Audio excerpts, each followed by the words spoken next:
How's it going today? It's going pretty good over here. We're hustling and grinding. We've got things to do. We've got tires to put out in the sun. We've got go-karts to clean up. We got clutches to put on. We're getting ready for a race. Hit the like, hit the subscribe. As y'all seen in one of the last shop videos, we let all the air out of our tires, let them sit overnight. We've got the sun shining. You can't see the sun shining right now, but you can kind of see the sun shining into the shop. We got to blow some up, take some air out, and stick it out in sunshine. Simple stuff. Oh, I probably should stand up for this. It's going to be a long day. Booyah.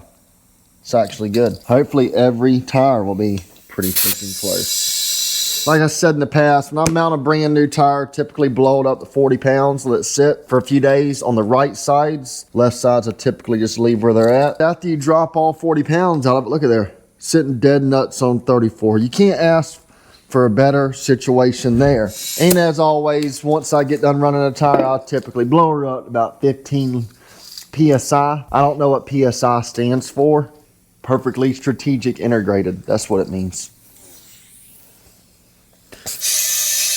Left fronts though have been a booger lately. Look at that.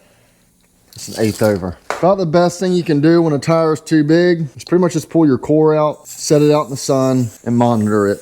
Monitor, not the reptile, but like, or a computer screens, monitor it with your eyes and a tape measure. So we'll stick it on sun. We'll monitor it. We'll do some monitoring. I think I'm gonna stick that left rear out also. I've only got about 1,000 more sets to go through here. No big deal. Let's cue the piano music and fast forward this up a little bit.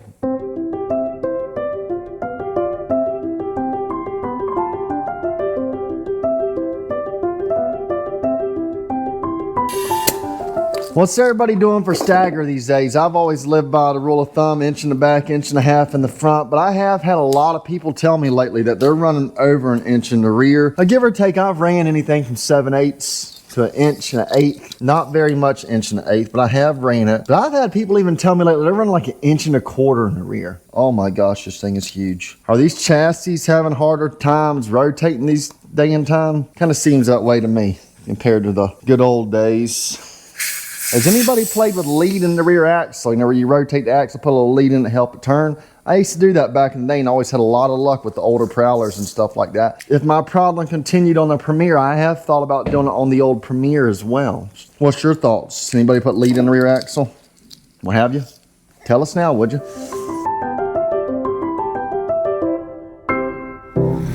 As you can see, our tire pile in the shop has gotten awfully slim because that's how many needed to be resized up. They're probably all pretty close to Stagger, but my theory is I like all my right sides to be the same diameter, radius, whatever you want to call it. Left sides, whatever. For one, especially like a left front, pull out a set of tires, left front and it stagger up. Left fronts don't really matter. Boom, grab another one. It staggers up perfectly. You got yourself a matched set of tires from Talladega. So we're going to let these babies bake for approximately, say it's about 10:45ish. Now we'll say till about 12:45ish. We'll bring them in, let them cool back down the room temp, preset the air again, check the stagger again, over and over and over until they're staggered. Very simple stuff, people. It doesn't take a brain surgeon to do this stuff. We got to get a go-kart in here. It's sometimes hard to get motivated.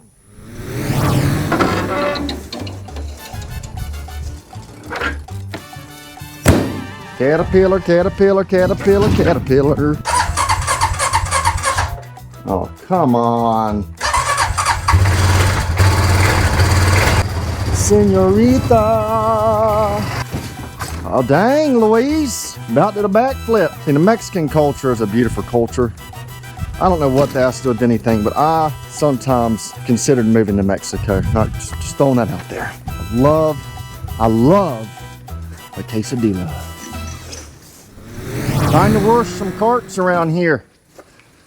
Old wash day, you know. I always like to get a lot of things off my cart prior to washing. For one, tack, clutch, front hub bearings, rear axle. Typically leave the motor on, just cover up the filter just so I can get it good and clean, then run it afterwards, get all the moisture off of it. A lot of times here lately I'm leaving body on as well. You ain't got to take the body off to get the dirt out. I mean, if you want to spend an extra 45 minutes, that's on you, Bill. Whatever gives you that thrill, I don't know what to tell you. Mr. Owen sent us a bunch of new bearings, so I don't know, these still roll pretty good. I'm listening to them. Could change those, could save them, probably save them. Gotta make this stuff last, people.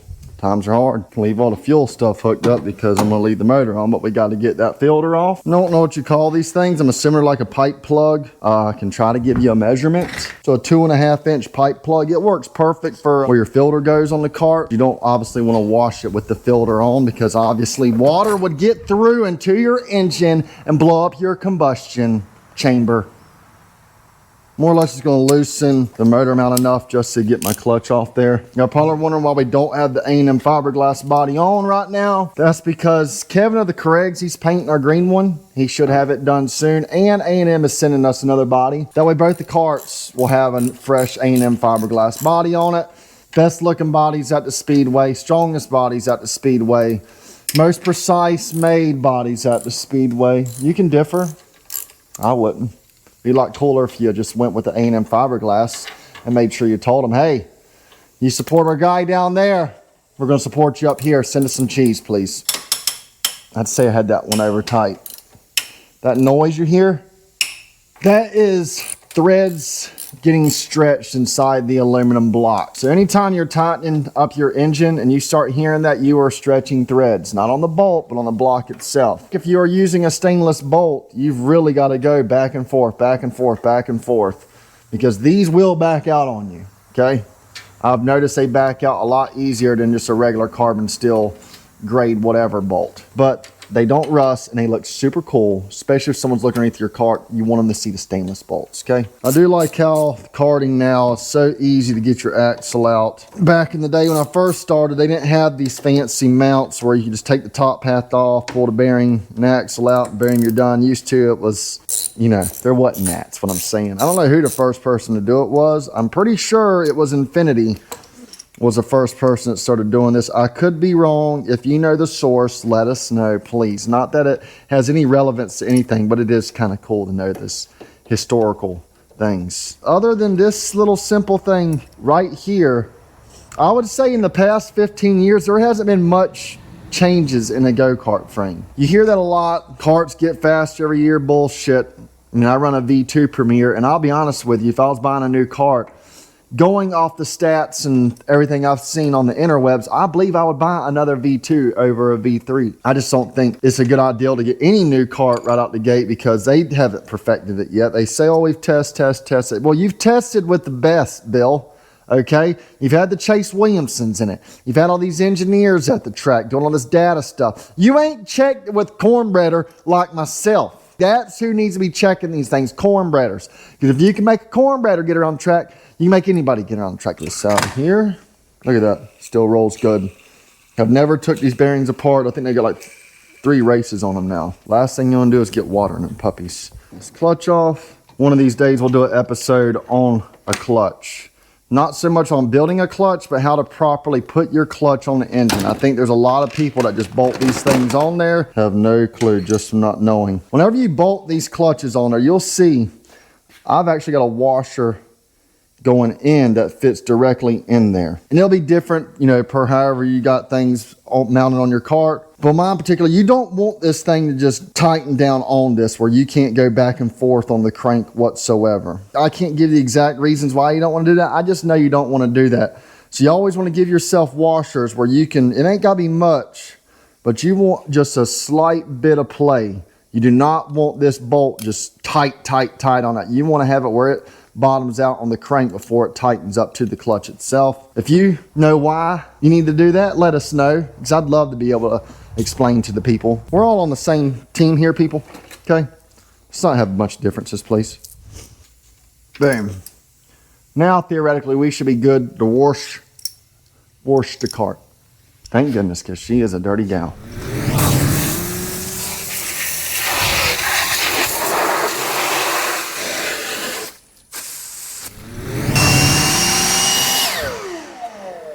Man, he's got power.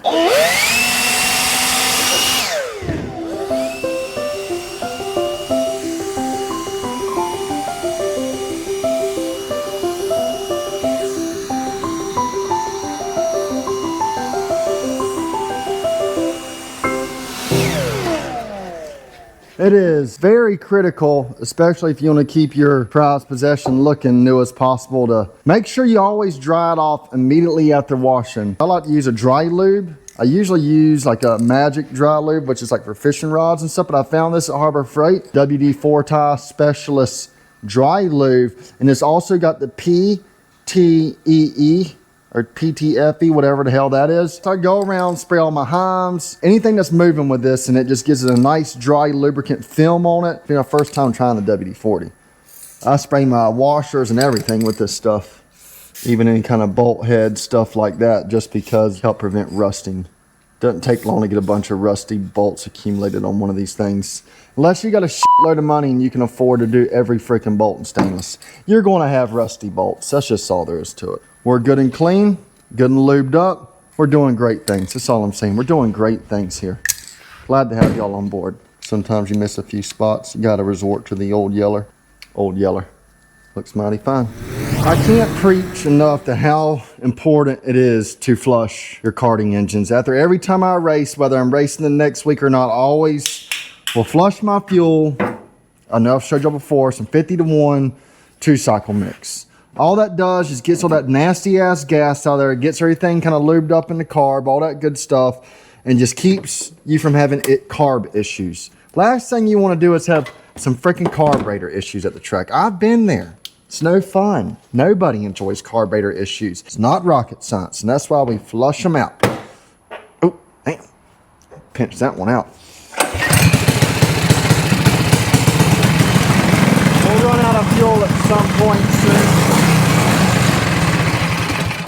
That's good enough. Now I feel safe about taking the motor off here. Get this motor off the cart now, because we're not going to be running this motor no more. This motor is actually going back to our good friend Dalton Stevens. He bought himself a cart. He bought not just any cart, he bought Kaz's V2 Premier. When I first got back in the cart and I bought a motor from Dalton, and he threw this motor in there, I said, look man, you ain't got to buy it from me, just run it, do whatever you want. I give or take, I've had it rebuilt a few times, I've had it updated, but we've worked out a deal on that. So he's going to get this motor back for his cart. And now I've actually got the motor I won the 100 on back in 2016. I'm going to get it freshened up and have as a spare. But I still believe the motor I actually purchased from him is going to be better than even that motor. You guys see the problem here? We got a black motor with the red blower housing. We got this red motor. It's got a black blower housing. So we're just going to swap the blower housings. We can't be Mitch Raff, McGrath, mix match McGrath. We're going to change these out real quick. You know, we recently had a comment on a post last night by our good friend of the Degenerate Garage, Nick Bishop. He's a good buddy of mine. He's wanting to know why we went to a Jasper Saturday night race last weekend instead of going to the original Speedway Park. Well, the answer to that question, Nicholas, it is an unspoken rule that a Super Duper South does whatever the hell he wants to. It's spoken now. It's a spoken rule now. I do like old Nicholas, though. And I hope he joins us at Jasper next time I race there. Actually, I went to Mike and Lee, got some fresh stickers as well for this. Got to represent Caps Motorsports. Run with the stars, baby. Very simple stuff. You just want to run with the stars. I've been with Caps Motorsports for a long time. So I was recently, been on Tornado when I first started back, had good luck with them. Then I went to Radical. Got in a piston match with them, and I pretty much went to Caps, and I've been with Caps ever since, and they have treated me good. A good second option though for me is definitely Tornado. I believe Mike and Colson do build a pretty good engine. Come on, you communist. Highly recommend always keeping your spare cranker in the trailer. I've seen multiple times, including myself, you go to the grid, crank it, rope breaks. Got to go buy a cranker, hurry up, get the tools ready. It's better just have one of these prepared with tools on hand. Make sure we got the right driver on there. Driver. We're both pretty badass. I'm not going to mention their names, but I recently heard somebody got caught with a titanium rear axle here in the state of Florida. They've won a lot of races. I ain't gonna lie, I've been thinking about ordering one myself. I've yet to go to a race, see anybody check if an axle is titanium. And they weigh about 2 pounds. I'm assuming our standard axle probably weighs around 7 pounds. Less rotating weight. I can definitely see where there's a lot of ground to be picked up there. So I have been thinking about getting one myself. I've yet to see too many people check them. And I do think there is a massive advantage to having them. Bada bing, bada boom, motor's on. Oh, catch can stand. That's this guy's name. We got a name for everything around here. Hopefully, when I race again, this motor goes home in a box, because that means we won some doll hairs. I have figured out that you can make more money racing Saturday night races than you can the big races. And I'm gonna explain why. For one, this last time I ran at Jasper, I literally ran tires that were a couple months old, re-rolled them. They were no good for anything else but that. Ran the same set of tires all night, so I did not buy tires for the races when I'm getting to. Entry fees were cheap, getting the gate was cheap, parking was free, and I think I walked out of there with close to 400 bucks. So technically, after it's all said and done, probably made profited close to $300. Now, I know there's more money to be won at a big race. There ain't no doubt. People, they pay a few $1,000s, okay? It's a lot of doll hairs. But to get them doll hairs, let's say you go into a 2,000 to win race, right? Realistically, to win that race, you're probably going to have invested at least 2 brand new sets of tires. Now, whether you bought them months ago or a few weeks ago, you bought the new tires for that specific race. So now you're already in the hole after shipping damn near 600 bucks. That 2,000 has now went to 1,400. Enter the 3 classes at a big race, close to another 300. So now you're down to about 1,000. By the time you do your parking, that's another 50 to 100 bucks. That's about $900. By the time you pay everybody's way in the gate, it's a big race. You gotta have plenty of help. That's another 100 bucks. So you're down to $800. Food's more expensive. That's another 50 bucks. So that's $750. And then, you tear up some shit. You wear out a lot of stuff. A lot of laps on your motor, that's at least another 100 bucks. So realistically, the 10% chance of winning that big race that you even got, you're still only profiting maybe a few $100 more than if you just would have went and won a Saturday night race. So I've kind of got that in my mind. I'm at a point now with my children and stuff. I got 3 kids. I love my kids. I love my family more than anything. They're like top, other than, my homie upstairs, God, Jesus Christ, family's right behind that. Then racing. Okay, 3 for Dell. Racing's always number 3. 3 for Dell. Sometimes it's hard. These big day races are a pain in the butt. Youngins got to get up earlier. You got to go the night before. They really don't want to be there all day. They might want to go to the lake. They might want to go fishing. Might got a ball game. So it's very stressful when you are a family man to do these big races. Fortunately, I got a very supportive wife, supportive kids, supportive friends that allows me to do it more often than most. Which still not very often, but it is making me think that I'm really considering I'm gonna start chasing these Saturday night races. Not just same track, like I'd like to go to Swainsboro. I really want to go to Swainsboro and do that treaded deal. That seems like a blast to me.